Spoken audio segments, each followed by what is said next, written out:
What's up, guys? We're How's it just going? Good, good. guys. How are Morning, you? We're guys. just we're just busy talking about the best NFL franchise that Oh ever my played. goodness. Talking The about the Vikings? no, who are they? The Raiders. The Raiders. Raiders. Yeah. I didn't know Alex was a Raiders fan. That's went down a notch in my book. I keep it low key until we win, then I bring it out. I gotta say, Alex, I used to respect you. What the hell, man? I know. I should have waited till we started winning, then I could have talked shit. Yep. Jimmy Yeah, G gonna it's lead the you to the same promised problem land. being a Vikings fan. It's easy to talk shit about other teams, but then when you do, you get invited on yourself. Yeah. Ah, yes. Oh, what a day, gentlemen. I've had a sinus infection for like 10 days, just can't shake it. Yeah. Can't shake it. Judah, how are you feeling that you were ill yesterday? And I seen that you posted that you felt much better after the sauna. How are you feeling today? I'm feeling good. I missed Monday and Tuesday, but I got back to work Wednesday after the sauna. Uh, a lot of drained energy. So it's been a little hard recovering that energy just because the sickness took a lot out of me. But I went and worked out Wednesday. I worked out Thursday, and I'm going to be working out today again. Um, Pretty sore. The chest and did a chest and tricep workout I've never done before. That's got me barely able to move my arms still. That was on Wednesday. Um, did leg day yesterday, so doing back and shoulders today. Nice. Yeah, being sick is no fun, man. It really makes you appreciate being healthy, but I'm glad you're back in the groove. Glad that sauna helped as well. Jacob and I's points were both correct. It could have went either way there. There's been times that I got in the sauna while I was sick that I should not have been in the sauna, man, because I was pretty close to being blacked out because I was already so dehydrated, and you brought that up as well. But I'm glad you had a positive experience. Yeah, I've been having a great experience with the sauna. I have been doing it every day, and I've noticed. So Wednesday, I used the sauna before I worked out to help me warm up my muscles and stuff, and then I worked out. And didn't use the sauna after my workout. My muscles are still sore today. I had tons of lactic acid buildup. I noticed that yesterday I did leg day and I used the sauna after my workout, used it for about 45 minutes. And it's almost like it just helped my body purge out all that lactic acid so quickly that I have zero soreness in my legs at all today. Usually the next day is when I start really getting that soreness set in. I have absolutely none, no weakness, no soreness. It's like I didn't even work my legs out at all, and I was doing everything to failure. So that sauna, I think, is an amazing recovery tool too. I agree. I love it. I love it. Yeah. Yeah, that's awesome, Judah. Yeah, I would definitely do the sauna after your workouts. Oh, shout. Yeah, I'm thinking I might start doing it before and after because before made a great warm up. It got my body temperature up, my tendons, and ligaments that are normally Raises really tight got all loosened up. A lot of blood flowing to the joints, which was great.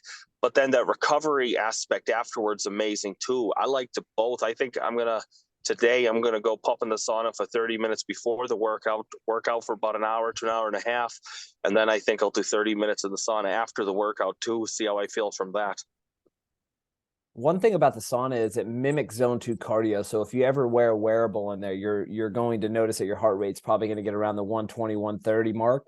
And that's because it's mimicking zone 2 cardio. So depending upon how hot that is, if it's an infrared sauna, if it's a cold sauna, there's a pinch of a difference just with the heat in there. But if it's already relatively hot, say above 150, the 30 minutes prior maybe maybe overkill. You're going to have to gauge this and test this for yourself. But if I were you and the sauna was already warm about 150, 160, I'd probably jump in there 10, 15 minutes max, roll in my workout, because just like you said, highlighting all those points and the added benefit of your heart rate's already elevated. So it would be similar to what I do. I do a 10 to 20-minute incline walk before my workouts. That's just to get me fresh, ready. increase that heart rate and ready to go. So test that out, see how it works. And yeah, brother, that's a great plan. Yeah, I'll let you guys know how it turns out. Beautiful. Talking about beautiful, Drew, how's the weather down there in Phoenix? Outside? A little chilly this morning, but I'm like, I'm gonna get outside. I'm tired of sitting inside every day and take advantage while we can.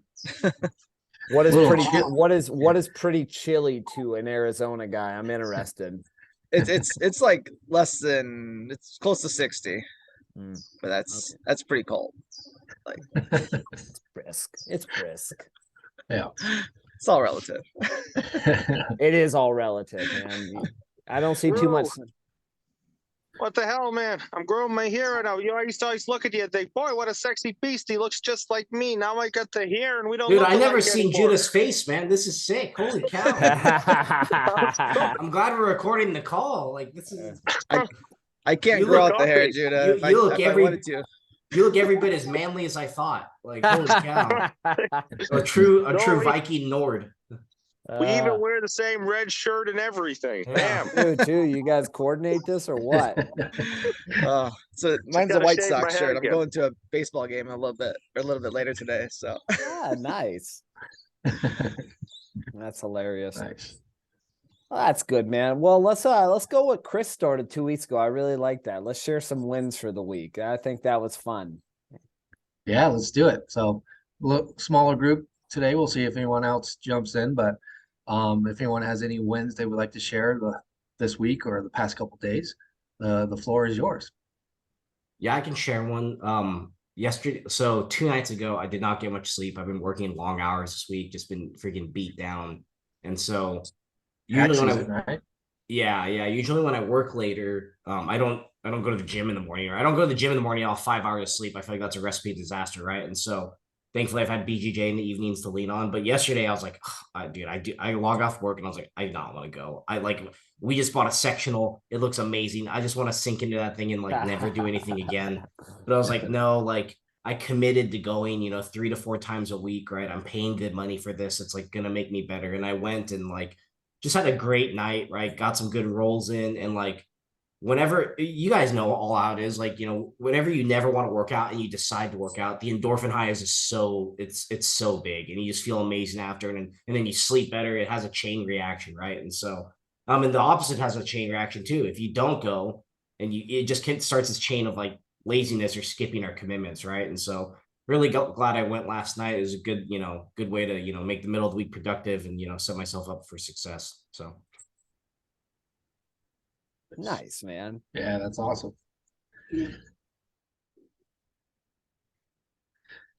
Yeah, big win. Anyone else have any wins? Yeah, why the hell not? On a new exercise program, one of my coworkers, really awesome fucking guy, really accomplished martial artist and very fit. He started a little group, a support group at work, and me, my boss, and some of our coworkers been going out to the Y and working out, and he's got a very tight program. We push each other really hard, do everything to failure, and it's been only been there 2 days. Today will be my 3rd day, but back to working out. I've been for a while doing more recovery because of the injury I sustained a little while ago, but back to working out full bore again. Feels good. Nice. That's Nice, awesome, Judah. brother. Amazing. All right. Anybody else? Any wins out there? I'd say win for me is I finally committed to going to the retreat coming up here in a couple weeks. All So, right. pretty Nice, excited brother. about Dude, that. that's And huge, man. I'm jealous. If I didn't have work, I'd 100% be going. yeah, it worked out. So yeah, I'm pretty excited. So that's good. Hell yeah, brother. A little nervous. I don't know if I'm gonna be able to keep up with like the likes of Vinny and that type of thing, but we'll see. Vinny, you going too? I am. I look forward to meeting you there, Drew, and You guys are gonna have you're a being blast. too modest, Drew. Well, if it helps, Jack and Gabe had to wait for me during the Spartan race. So the first time I ever met them, it's like, it's like, man, I'm like 35. You guys are like 23. So there's a couple times I was just like, you guys can just go ahead. They're like, no, we'll wait. I'm like, Yeah. okay. I felt so bad. Chris, you low key helped them out. They couldn't go. Yeah. Hey, Yeah. I could have swore I seen you, Chris, round the bend and beat Gabe. I seen that. Yeah, finish line. Yep. Yeah. Pushed him a little bit. Get ahead. Me and Joey were there egging on at the end. Yeah. Good times. But yeah, Loved that's it. awesome. You guys are going to retreat. It's going to be awesome. You guys are, yeah, going to have a blast. It's going to be amazing. Yeah, looking forward to it. All right. I got to win.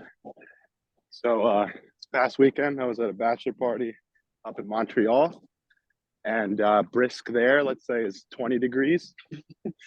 And stuck to my training for the triathlon.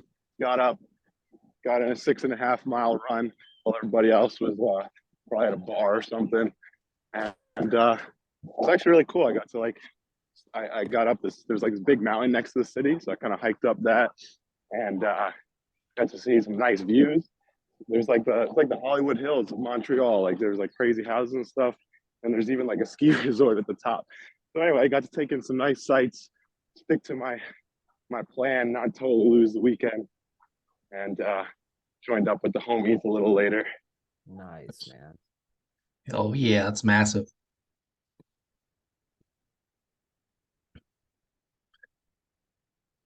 All right. Solid. I love hearing all the wins. It's amazing to hear and the progress you guys are making. And now we'll open it up the Q&A. So if you guys have any questions, please let us know. I had a question for you guys actually, kind of goofy, but I've been hearing more and more about gut health. It's not something I've never really considered, myself or like tried to like get involved with. But I was wondering if you guys have any like feedback or tips on how you can number one start improving your gut health. Like I know probiotics like Eat Greek yogurt, kefir, and things like that, but like are there any supplements or other things you'd recommend? And then also how do you like maintain that? Side note, I'm gonna start saying kefir that way because that's a pinky up style. Kefir.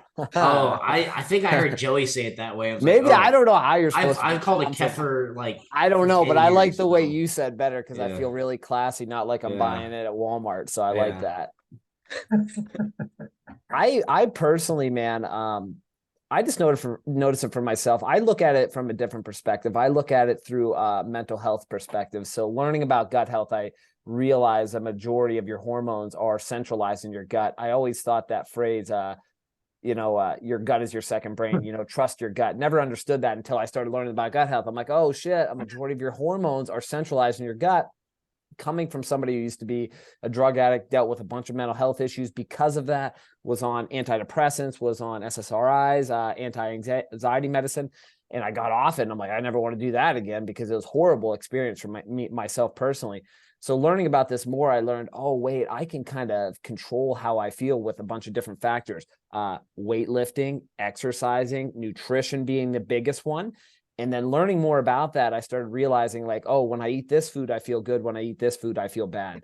So I've been learning so much more about it lately and just trying to prioritize that health. So for instance, like next month, April, partially inspired by the old DK member, Nick Marsh, I spent the weekend with him. He's going carnivore to kind of help cure up his ulcer colitis. I can't pronounce it, but he has some going on with his gut. Ulcerative colitis. Yeah, it's horrible. My dad has that. Yeah, so he has that, and just seeing it firsthand. But he's talking about carnivore. I've gone carnivore before. I felt great. The only thing I have to complain about carnivore is it's just like you're just boxed in, for food options. I love all food, so I've just been taking more premise, more probiotics, like you said, watching what I eat. Really, for me, staying away from carbohydrates seems to be a really big thing, although I still supplement carbohydrates through honey, through fruit, and things of that nature. So I don't know. I do it from a mental health perspective. A lot of other people do it for health. I guess I do as well, but that's just my take on it.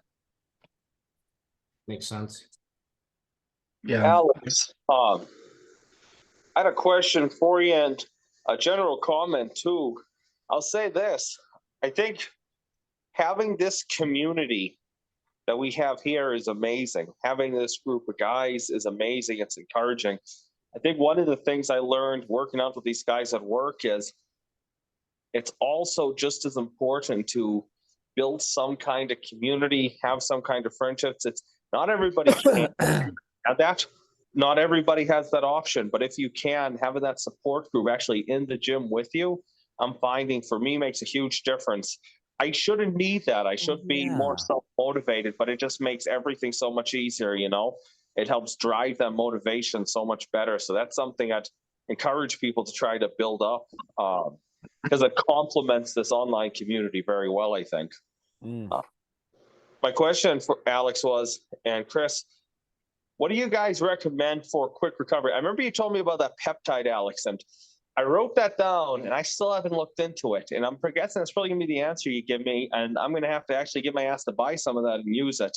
But I did a chest workout, like I said, Wednesday, and I'm still like so sore, barely able to move my arms. And I've been supplementing with glycine, creatine, general, post-workout recovery shake I got at Walmart, and still, a whole bunch of soreness. Is that for me or you, both of us? I think it was for both of us. Yeah. The only thing I would say about that soreness, like anything like that, I would just stretch the hell out of it. That's what I do a majority of the time with my body parts, man. If I have a tough leg day, any day, shoulder day, sometimes my chest gets a little sore, man. I just stretch the ever living hell out of it. I sit in front of that red light. The only way I gravitate towards like a peptide, towards like BPC 157 or TD 100, which I stack those two, great stack together, is when I have an injury like that deadlifting injury. Like other than that, I really don't venture down the path. Like if I had a hard lifting day and I'm sore, you could use it for that. I don't personally. Interesting thing about that BPC 157, my buddy who got me onto it, he's doing he just does all these weird studies on it, but he found this thing out that if you squirt some of that BPC and just lotion, you can use it topically. His sister had like this back pain and he did that and it just healed it topically. I'm like, wow, that's amazing. Making a topical magnesium spray, so easy to do. And that's nice. I love to spritz out. I thought I had the bottle up here somewhere, but that's really easy to make and spray that on there. But stretching and mobility is my biggest thing. Chris may have a different protocol. I'll stretch it and do some mobility then. And I didn't know you could do it topically to help with the back. My wife has crippling back pain, a bunch of issues with her back. I actually probably buy some of that to see if it helps her. Is any chance you could do a post about that in the general chat sometime, Alex? Just so I can, because I remember you gave me the name of one of those, but not the other one, just so I could go back and look at that and order some of it. Yeah, of course. I can do that for you. Appreciate it. Yeah, for recovery, I do the same thing: stretch, mobility, massage gun, foam roll, lacrosse ball, lots of water. With soreness, there's nothing really to like get rid of the soreness. Like you could relieve it, but like you just could do all the recovery stuff and help relieve the soreness. I was gonna say something else. Oh, for like your tricep, the barbell. I like to roll my tricep on the barbell. So like where the end where you load up the plates, so where it spins. If you put your tricep on that and just roll it out, woo, yeah, it's good. It's good I'm stuff. gonna try that today. That's a good idea. I had a question, Chris. I notice when I work out, I can work out any part of my body until total failure of the muscle. And for my legs and my butt, I get minimal soreness. For my back and my abs, I get a little bit more. But my shoulders and my chest always is like where I get the maximal soreness, and it takes way longer to recover. Is that just a normal thing, or is that because there's some kind of deficiency with how I've been working out? I mean, it's normal. Like, so if you're really sore in your chest and your chest and shoulders could just be like a little weaker than the rest of your body. So that's why it might be a little sore than your glutes and hamstrings. But I feel like that's pretty common because me personally, my legs are really sore compared to the rest of my body. Like when I do get sore, my legs, my quads, especially my quads get so sore compared to like my chest and back.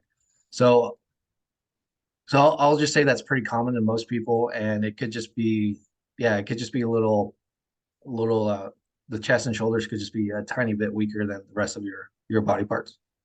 That's the same exact thing I would say as well, Judah. You got to think about it this way. You know, your legs are used to carrying a larger load. So therefore, whatever you do at the gym, it's going to be like, well, we have to carry around this body weight every day. So we're already pretty strong. Your back also has to support that. Your chest and shoulders and triceps and things of that nature, they're not as strong because they're not as utilized as the feet that you have to walk around with the weight every day. So that sounds common, man. But yeah, I would just hit it extra with foam rolling, stretching, things of that nature. That's going to be your best bet. And another thing as well is if you go to the gym, and I don't know what your workout split is, but let's just say, for instance, it's like a push-pull legs. You do a pull day or a push day rather, and you know, you go in there, you're like, man, my chest, my triceps, my shoulders, they feel like horrible. One thing that I really like to do is I like to do really, really, really low weight workouts. You know, whatever the body part is, if their shoulders, all right, then I'm going to do a shoulder press on the machine and just do it really lightweight and do some reps. And what that is going to do is that is actually going to lengthen your muscle, and it's also going to promote blood flow to it as well. It's going to kind of aid the healing process. So doing really lightweight rep work on whatever body part is sore is a really good way as well to promote blood flow to that body part and aid healing. Okay, I'll do that then for my chest and triceps before we do shoulders and backs today. I kind of figured that was probably all it was because I've always had a really, really strong core and legs, and my chest and arms throughout my whole life have always been a little weaker. So I figured that.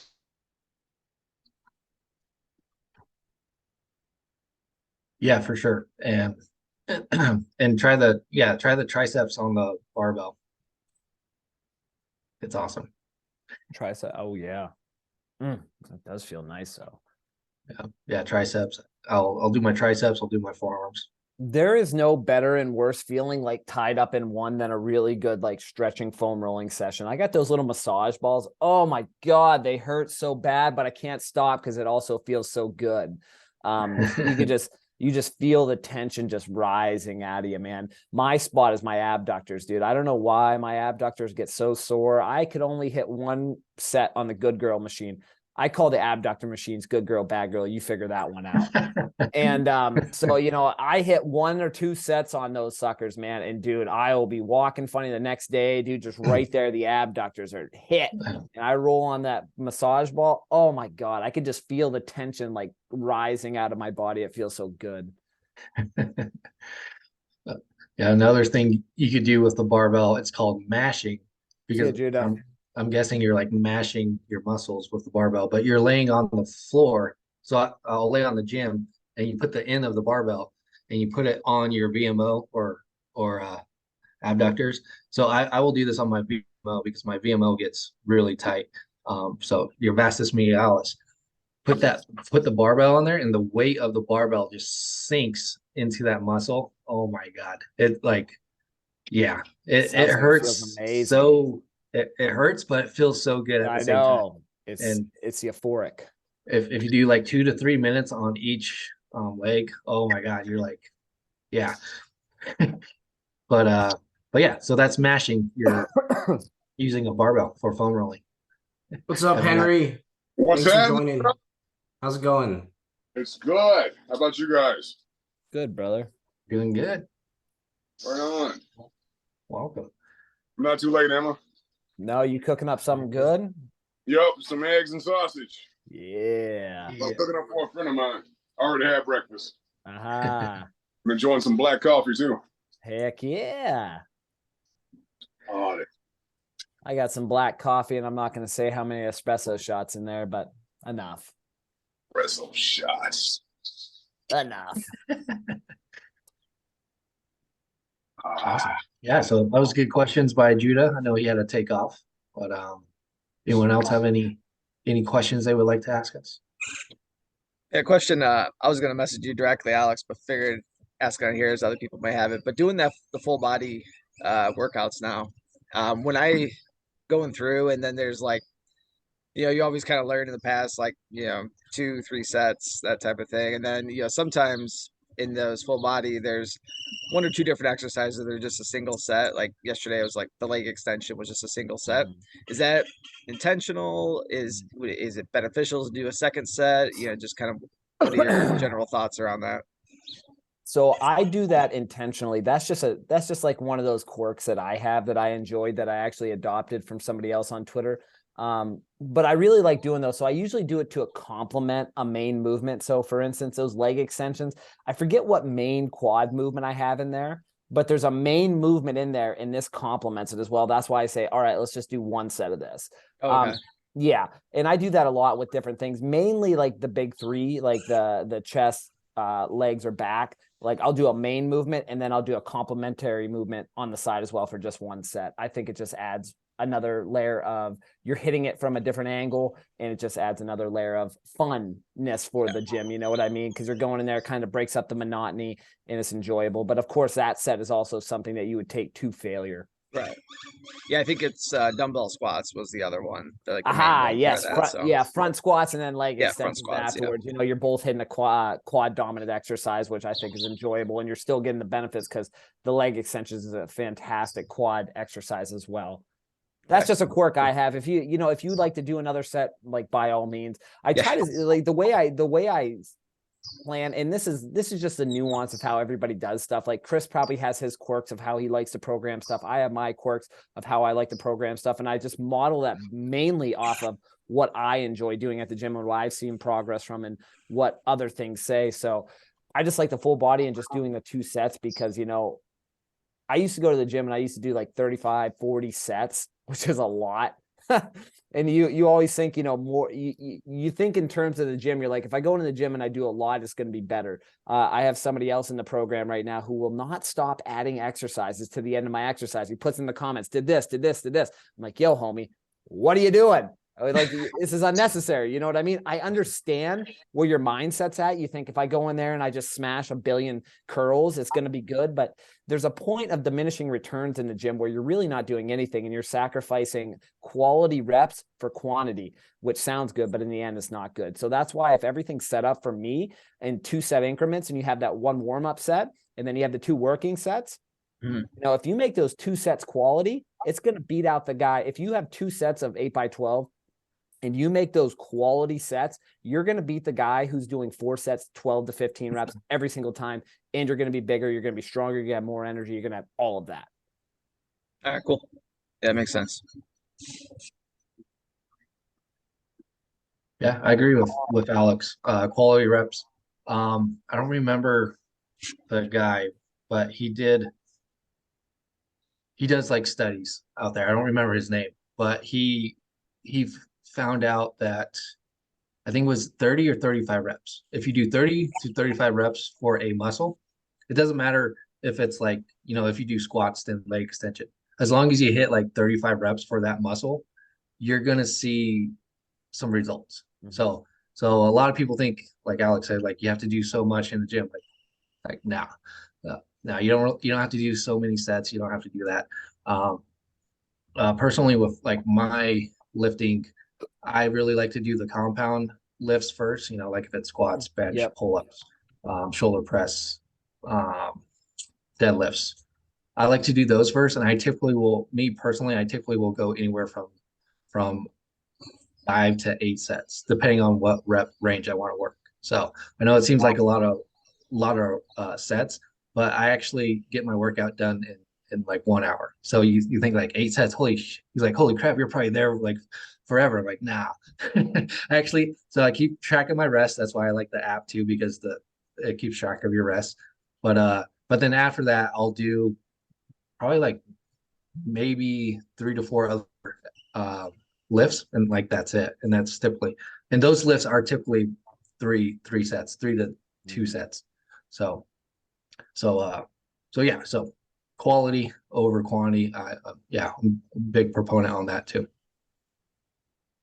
Yeah, cool. Man. I'm just taking my time in the gym, man. Just like Chris is saying, I skew my rep ranges depending upon what my goals are, man. But my biggest thing is just go slow. Not super slow, but like I want to feel the movement. You know what I mean? I'm the past few weeks I've been on this real kick on mind body connection. You know what I mean? So if I'm doing something like a single arm lat pull down, like I want to feel that connection to my lat. You know what I mean? And I feel like not only is it a mindset awareness thing, but it also is translating to better gains because I'm really doing that connection.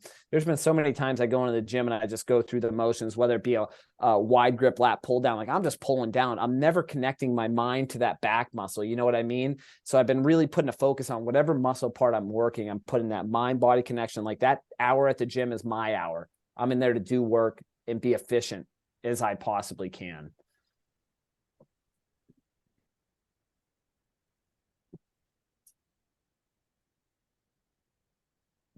Yes, sir. Yeah, that mind muscle connection is huge. But great quest. Great question, Drew. Anyone want to add any to that or any other questions out there?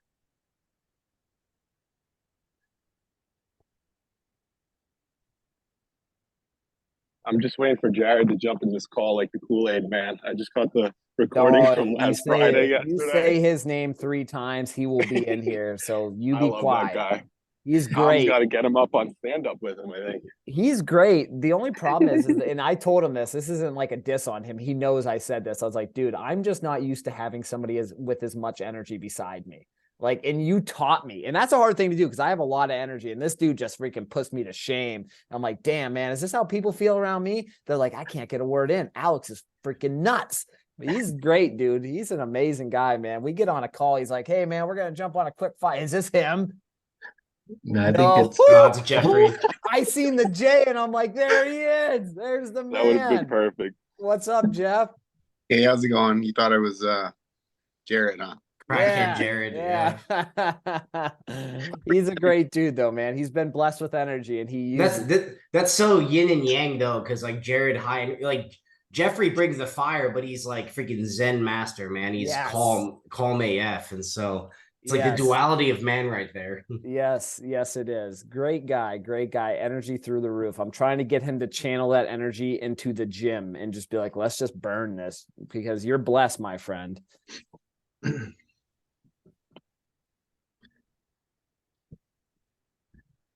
right. Any other questions out there from anybody?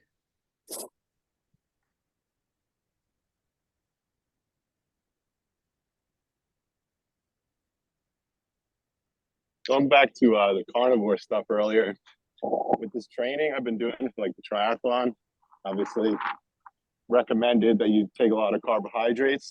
Like my trainer's been, saying take this much carbs before and during. If you're doing like 3-hour bike rides and 3-hour runs. But I will say, I kind of want to try doing like a carnivore keto thing anyway, and just see how I feel. Because I don't know, I feel like all these carbs are kind of throwing me off. I'm actually not feeling like I'm getting a pump from it, So I don't know. Do you guys have anything to say about that? Like, if you're doing like endurance stuff, like, do you really need all the carbs? Like, what's your balance, or is it just, experiment, see what works? I would still keep your protein high, but I kind of agree with your coach. I think you need the carbs, especially for the training that you're doing. Yeah, I think you need the carbs. Yeah, I think this comes down to situational as well, because I know a lot of carnivores on Twitter as well who are endurance athletes who eat nothing but meat and protein. But I also know other people who've tried carnivore and try to do an endurance tasks, or even just go to the gym and they're like, I'm drained. We're actually just talking about this weekend. Nobody's the same. So you could have one person who does great on carnivore and endurance. You could have the other guy who does carnivore and tries to do endurance and he sucks. It all comes down to how you feel. So I could actually give you a little more information on this in about a month, because I'm going to run April as a carnivore, although it's going to be carnivore-ish, because I'm still going to have carbohydrates in there in the form of honey and fruit and the kefir as well. Like, those are 3 things I'm going to keep in there and test from there. So I'm going to have that. So we're going to see what's going to go on. But typically I tend to do better on low carb. That's just me and that's my body type. Other people are different. So it comes down to testing it for yourself, see if it works for you. If you're drained, if you're fatigued after these long bouts of endurance training, you're going to have to reevaluate and see what you can reintroduce there per carbohydrates, because they do have their value. Just one more example, you know, I used to lift fasted. Fasted lifts were great for me. I loved them. I felt great. I felt energized. But when I incorporated carbohydrates prior to lifting in the form of honey, I'll tell you what, it was a huge difference, not only in my strength in the gym, my recovery time, but also with the pumps in the gym. Like I can just see there's a huge difference. So again, this is just testing for yourself and see what works and see what doesn't. Yeah. Right. Yeah, that makes sense. Yeah, I agree with Alex. Definitely test it because he's right. Everyone's different. Everyone's body works differently. And yeah, I would test it out. Me personally, I need carbs. Like like I know my body needs carbs. So if it's running or if it's strength training or whatever it is, like I know my body needs carbs.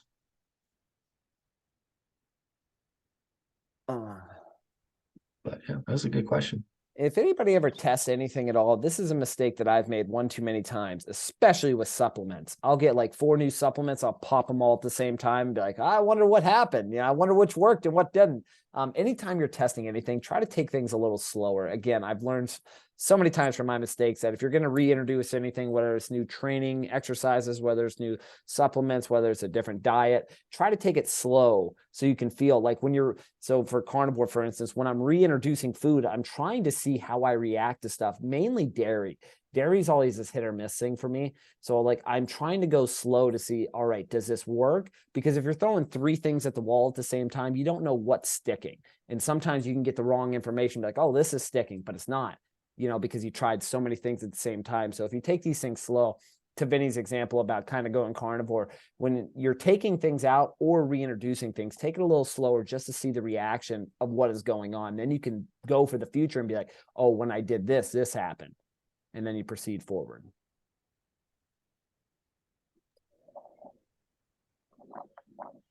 Yeah, definitely there with you. I've totally done you get 4 new supplements and feel great. You start popping them all at once. Oh yeah. 1 a.m. It's hard not to, you know what I mean? You get all these nice bottles. You're like, I'm not going to say I just ordered 6 bottles of supplements off Nootropics Depot, but I may have. You know what I mean? We're going to try a new Limitless stack. Amazon gets addictive too. Amazon's a hell of a drug. Amazon is a hell of a drug. When you guys are doing those like N of 1 experiments, how long do you give yourself on a particular change to decide whether or not it works for you? 3 to 5 days for me. And I've been employing this for the past 6 months now, trying to take things a lot slower, especially I'm speaking for myself in more of the supplement range because that's where I'm at right now. So like I'm trying to give it like 3 to 5 days to see if I see any noticeable positives and or negatives. Same goes with food. But food can be a little bit different. You could tell pretty instant, you know what I mean? So for instance, like dairy for me is it's a hit or miss, you know what I mean? So I could tell in a day or 2 if that's going to be a positive or a negative. Yeah. I would say for me, it's probably like a week or 2, actually. I'll experiment then. Mm-hmm. Yeah. Okay. It's nuanced to what it is as well. Like Chris is right. Like if you're testing new things, like sometimes you're going to have to give it more time just to see if there's any negligible positives or difference. Supplements, if anybody does a supplement train, those are things that you should probably take a little longer depending upon what it is that you're doing. Right. I guess that makes sense. If it's something like a new whey protein and it doesn't make you sick, give it a couple weeks. Something like a theanine, which is fast acting and short lived. Then I guess it's a one time might work for you or not. Yeah. Yeah, exactly. Okay. Huh. Does anybody do meal prep here? Like meal prep your stuff for 5-6 days at a time?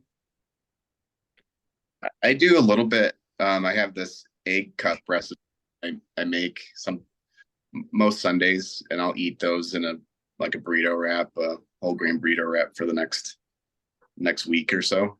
So Okay. it's 8 cup with meat in it. Just makes for a fast, easy breakfast. Yeah, yeah. That convenience factor. Yeah. I bring it up because I used to do it as well. Meal prep a whole week. I kind of got away from it. Gonna kind of travel back there. I'm trying to get a little more discipline in my life. I read the book that old Jared recommended, that Dopamine Nation, a fantastic book, by the way. Really opened my eyes to a lot of things. And gonna do a dopamine fast. 2, gonna bring a little bit more structure back to my life because I don't know. It's just like one of those things right now that I'm trying to do is employ that. So I didn't know if anybody did the meal prep every day or not. Tell us about that book, because I'm very interested. I'm gonna have to read it as well. Book's amazing. Gives you real insight into dopamine because it is really the lever to everything. So the way I think about it is like I have a lot of things in my mind rattling around, a lot of things that I want to accomplish. Sometimes I self-sabotage myself. I direct my dopamine to things that I shouldn't, you know what I mean? You know, sometimes like a few weeks ago, my homie texted me, I haven't seen him in forever. He texted me on some random Saturday night and he's like, "What are you doing?" I was like, "Nothing." So, "You want to go get a beer?" I was like, "Yeah, sure. I'll go get a beer." Well, that beer turned into a few beers, and that turned into like kind of ruining my Sunday and my Monday because my mind was all foggy. And I was just like, huh. And I read that book and I was like, oh, wow. And it's just talking about all these things, and especially nicotine, because it's really funny. Nicotine's like 150% boost in dopamine every time you do it, which is pretty scary. And to put that into context, sex is only 100%. So like there's all these things every single day that you don't realize is like kind of taxing your dopamine.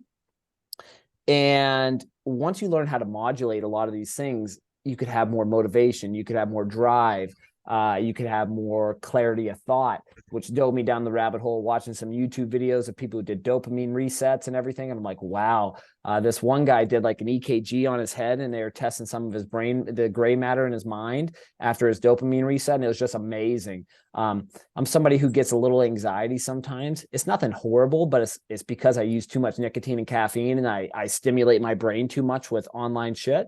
So I just want to mediate that down to kind of get a more level-headed basis. Because again, I have some goals coming up for the next 6 months that I want to smash, because I know that the feeling after those goals is going to feel so good. So if I can just hold off on instant gratification for a little bit, one, I think it'll make me a better person in the long run, because like I held back from some of this stuff that kind of pulls me, you know what I mean?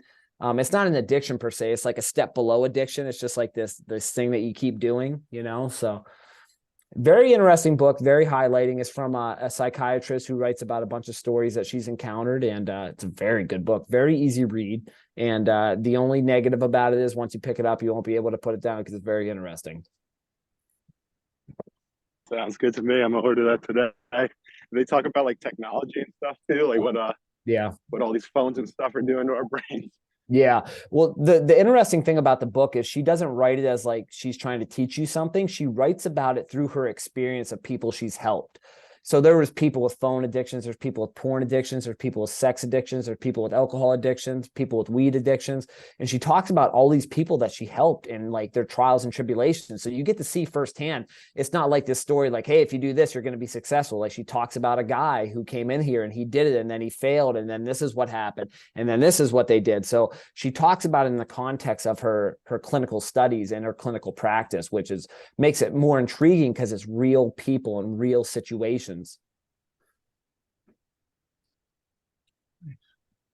Cool. Definitely gonna order it. So Alex, for your dopamine reset, are you gonna go like 100% like with everything, or are you just gonna like maybe like do 80% of, or like what's the breakdown that you're coming up with? The plan right now is no social media. I'm going to delete all social media off my phone. I'm not even going to look at it on my computer for the week. So that's going to be goal number one. No TV, which I don't watch too much TV now. But I do on the weekends. So no TV. Reading is allowed. No podcasts, no music, no audio stimulation of any sort. So that's going to be fun at the gym, I'm sure. If there's music playing in the background, that's fine. But I'm not going to have it in my ears in my own little world. Sex is on the table, but that's still being debated upon in my mind. And because that is actually a really big driver as well. And, so it's just one of these things that could, it's one of those things where it could push you over the edge. So, you know, you have sex and then you get that dopamine increase and you want more and you know how you can get more and go on social media. I can do these things. So, you know, it's one of those things. So those are the big 4 levers right now that I'm looking at pulling. I think the biggest one being social media, because I don't know about you guys, but I can find myself getting caught in the doom scroll, and you lose some time of your life. You don't realize where it went, especially TikTok. I'm not going to sit here and say I don't watch TikTok sometimes. Sometimes I go on there. It's very helpful. And you go on, find a video, and then next thing you know, you're like, chook, chook, chook. And then you look at the clock. You're like, where did the last 2 hours of my life go? Where did it go? And then you're just depleted. You feel like garbage. I know I do. So those are going to be the biggest levers that I'm going to pull. And I think the social media is going to be the hardest. So I'm just looking forward to overcoming that so I can have a healthier respect of that moving forward. Yeah, I can sounds awesome. I can second some of that. Like last week I said I was gonna delete, I think it might have been earlier this week, delete YouTube, and because I knew it was interrupting my day. But same thing, like YouTube has its shorts and things like that, so I always get caught in those. But I couldn't believe like the number of times I went to my phone to go find the YouTube app. And it wasn't there. Holy shit! Like this was real. Like it's a connection in my brain that I couldn't get rid of, and that now it's slowing down. I might have replaced it with something else that's terrible, but it's yeah, it was really surprising to see how tightly bound to that feedback I was getting. Yeah, it's scary. You know, that's the thing as well, because and Jeff brought up a great point, because when you delete something like that and you're trying to stay away from something, that energy that you devoted to that one thing is not just going to magically disappear because you deleted the app. It's going to traverse to somewhere else in your life. You know, I seen so many drug addicts when I was back in Narcotics Anonymous who would come in and they would get clean. They would stop doing, say their drug of choice was cocaine or heroin. They would stop doing one of those 2 things. But guess what? Now they're a compulsive gambler, or now they're an alcoholic. You know, and they're like, well, I'm not doing this. I'm like, yeah, you're not doing that, but you're doing this now. So you're just trading that energy that you had here to something else. And the same goes with dopamine. So you could have this thing where it's social media or whatever, and then you quit doing it and you're like, oh, now I'm good. Well, no, now evaluate your life, because where did that energy go? Energy cannot be created nor destroyed. It's just going to transfer to some other part of your life. And it most likely is going to be destructive. And the reason it's going to be destructive is because a majority of these addictions come from wanting to feel good. You're suppressing these bad feelings in your life with something that feels good. So once you evaluate, and that's going to be the big thing here, and that's a big thing she highlights in the book, is evaluating your life and seeing what you're trying to cover up, whatever it may be. Some people may eat too much. They overeat. Food is a source of dopamine right there. That's why a lot of people get food addictions. So once you start evaluating what is under the rock, why am I covering up all this shit? Then you can be like, now I see the signs. Now I can pick them out before I go to whatever my dopamine addiction is. You know, you figure that out, you figure that addiction out, and then you move forward.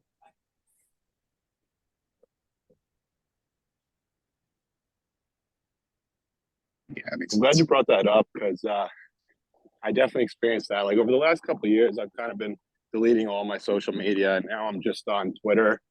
And I deleted Twitter from my phone because like it's too powerful. Like these algorithms are you're not winning the battle, you know.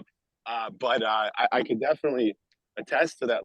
Like, yeah, you get rid of these things, and like there's a void there, and you're just looking for something else to fill it. So it's like, you know, whether what used to be the scrolling turns into, you know, YouTube, or now you're on Reddit, and like it takes time, and I feel like, you know, it definitely gets a lot better over time, but you got to make like a conscious effort to channel that time and energy toward something useful. Otherwise, yeah, you just kind of replace one evil with another. Amen.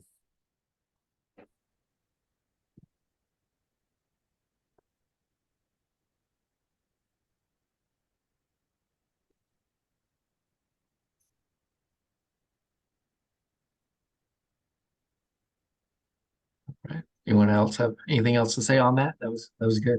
It's good stuff. Got about 8 minutes left. If anyone has any questions, or if anyone want to talk about anything.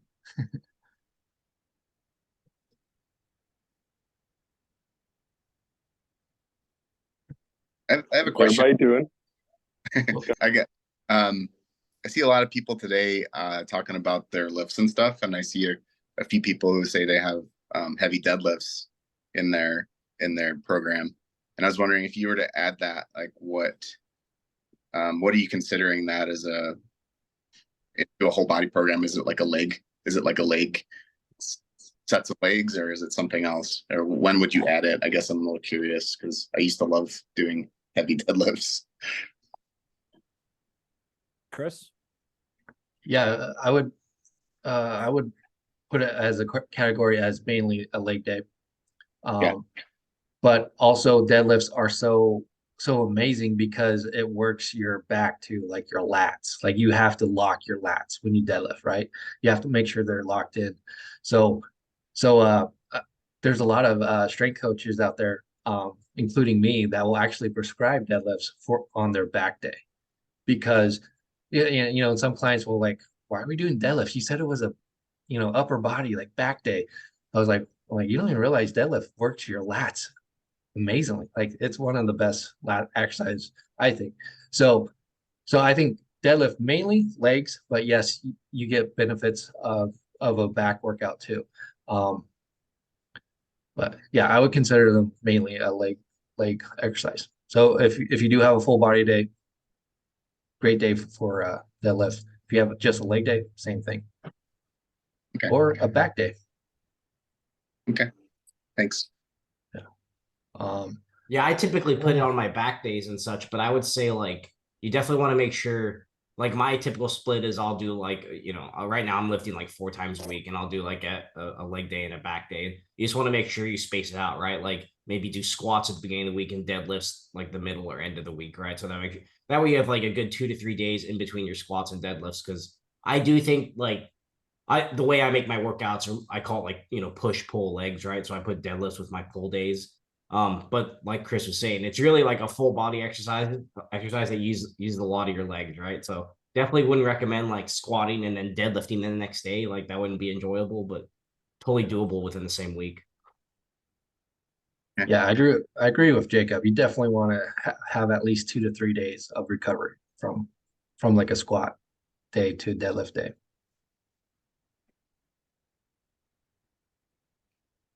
Well, thank you. Yeah. This was also interesting. I have an older brother. I mean, I have a lot of older brothers, but one of them is also a trainer, and we would talk, and a question came up like, if you only got to pick one exercise, only one for the rest of your life, which one would you pick? And I'm a huge squat guy. I love squats. I love back squats. I think it's one of my favorites. But I told him I would probably pick deadlifts, because deadlifts, other than your chest, it works pretty much everything else.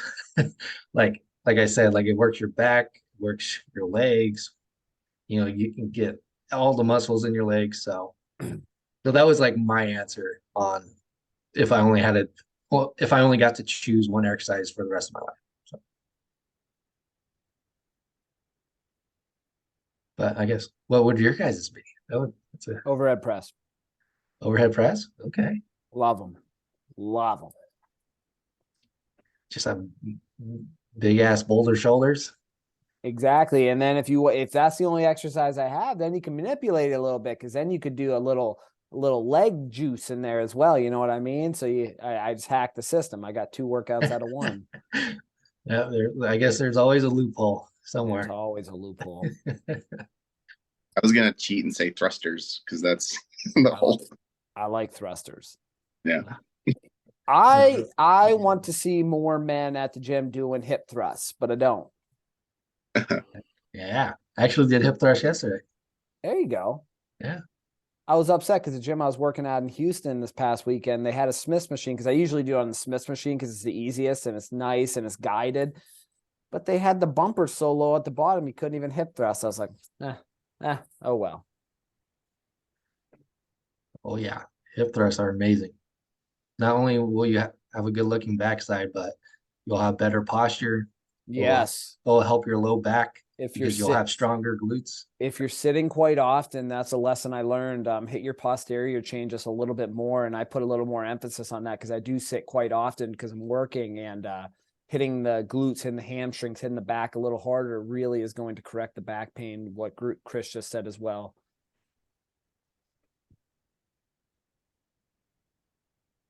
Yeah, like you guys know who Larry Fitzgerald is? Oh my Oh, yeah. God, his butt is so huge. Got a cannon. You got a cannon, man. You got a cannon. Man. And he's fast as shit. So lesson in that. Yeah. Having strong glutes definitely helps with speed. Mm-hmm. Cool. All right. Any other quick questions? We got about 2 minutes before the hour's up. If not, we'll let you guys go on this beautiful St. Patrick's Day Friday. Like, got Jeff here the only one wearing green. I Come on. know. We're slacking over here, guys. Very much slacking. Cool. Anyone got any plans for St. Patrick's Day or the weekend? I got a corned beef in the slow cooker. Damn.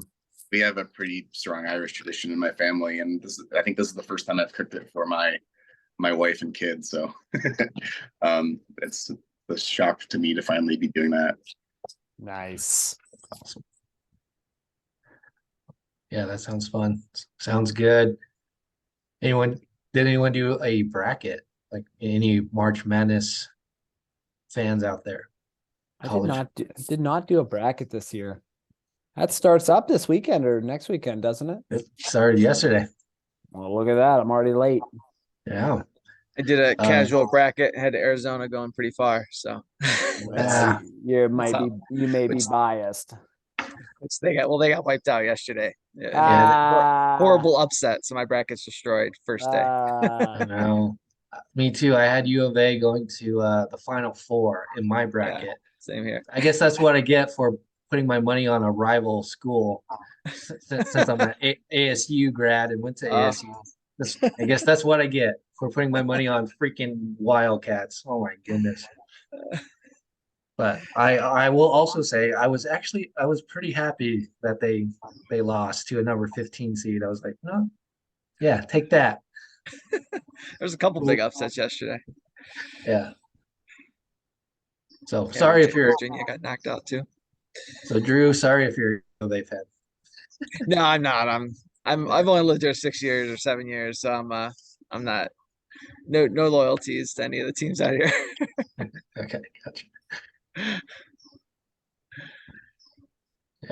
Yeah, some good upsets. All right, you guys have a great weekend, and of course, if you have any questions at all, you can message Alex or I. Good deal, gentlemen. Sounds Hope you all good. have Have a a good great weekend, guys. weekend. Have a good weekend.